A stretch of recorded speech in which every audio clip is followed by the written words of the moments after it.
And number one advice to parents whose child or children are being bullied. What do they do when they're told?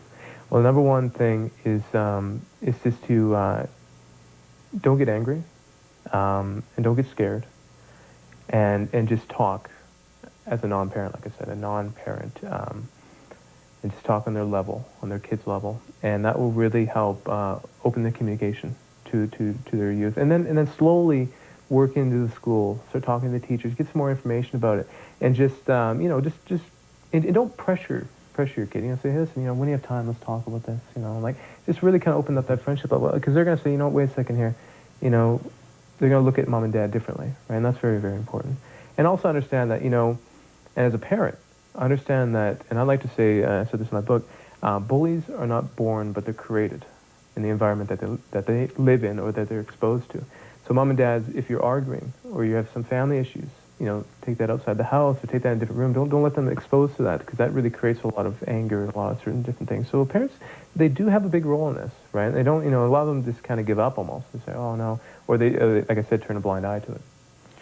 Where do people find a copy of your book in Vancouver? Well, it's available at Indigo and Chaptered bookstores, and also on my webpage, www.ninkovich.com.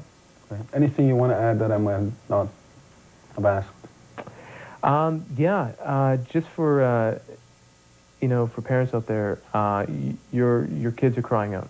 I've spoken to a lot of schools here locally, and I'm going to be speaking a lot more. And I did hand out a lot of surveys, and the number one thing that today's teens are talking about is the lack of friendship that they have with their parents, and the amount of bullies and the amount of victims that I found here locally in Vancouver are just amazing. Out of the 200-300 kids I've talked to so far, about 90% are being bullied or have seen people being bullied, right? So it's really, really getting to the extreme. And a big percentage of that rate their life, anywhere between 3 to 5 out of 10. So we really need to do something about that. And I think, actually, I'd like to read a quote, if that's okay. Absolutely. Yeah. It's from my book. The couple, actually, I'm going to read the first one here, which is really important, like I was talking about. All those who have meditated on the art of governing mankind have been convinced that the fate of empires depends on the education of youth. And I think, you know, a lot of people say, oh, well, you know, self-help books are this thick, and, you know, I don't want to read them, you know. And that's how we're programmed. We want the quick fix and everything like that. And what I find through my book, it is not very big, but because I kind of left out all the mumbo-jumbo. And it is a tool, and it's a tool to educate. And it's an inspiring educational tool. And I think our fate depends on our youth, and right now our youth really need some help. So.